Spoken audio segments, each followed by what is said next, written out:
دوزان نویسکار روشنامه‌گر و روشنبیر کرد موسی انتر ایرو لانقره ته دیتن پشتی 5 روزان در اصل خود 3 سال لسر قتل موسی انتر در باست بن دوی چارچوبه در اصل خود او ریسک هیا که دوز بطال به پشتی تجربه 3 سالان لسر او بابته میوانه که من هیا کره موسی انتر از ببیره باخوم ما مستهین بخیر هاتن و شنا کردستان 24 کرم کن ما هگر نه او دوز بطال به پشتی 3 سالان 20 ایلونه دا هینه چی بکن سرلیدان رویا که چا بکن tabi em dibêjin dem dibore piştî 3 salê em bîna kabul nakin tu carî kabul nakin ji bo ki katilkirine hûlo vak rewşenbira Musa Anter dakê hêdî biryar didin biz piştî 3 sal mero dem dibore û dava dikeve em bi tiştê kabul nakin tişkî evet cinayetekî siyasî gerek wan tişta mero zanibe yani hûlo nerahat gerek bir diyar be ev kaysi mesela şahit hene ev kaysi insan servi mücadelede akıfi rapor nivisandını gora mesela nivisandına çıke naviçi kutlu savaş bedemedi notu sala notu haftadı bunu gotu bu Musa Anter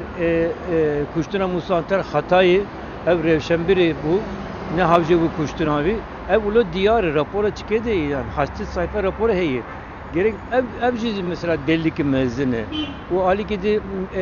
Mehmet Emir hat ve der ki ev şahit münakadı go az zilame devlette mi mite mi az ne karım nav bidim beli her tişba genel kurmay o mite değil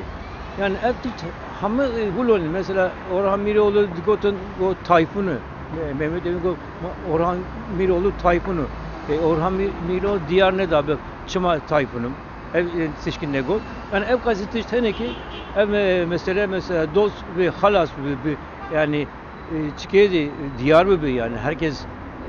berfrahi adalet hukuk ali her tiştedi ev doz iki pır balkeşi gerek encam Merabistan'da ama davi 3 sal dubori belki İro belki yekidici mahkeme çevibi doz çevibi kambilerim bir şey doğru disa em giriye kobukin anayasa mahkemesi heyi yargıta heyi em jihundre hukuki ve halasu bi disa emerin ahime زور سپاس مامۆستا نەهات دناو خولەکاندا دێ دۆز دەست پێ بکات دادگەح دێ دەست پێ بکات ساعت 9 دقیقەیان بەرێ بە دچە ئەمێژی بشۆپیدن ئەزیشی بەشدار ببم لەگەڵ زێدەبوونە ئاگاهیان و گوهستن مەدە بەردەوام بن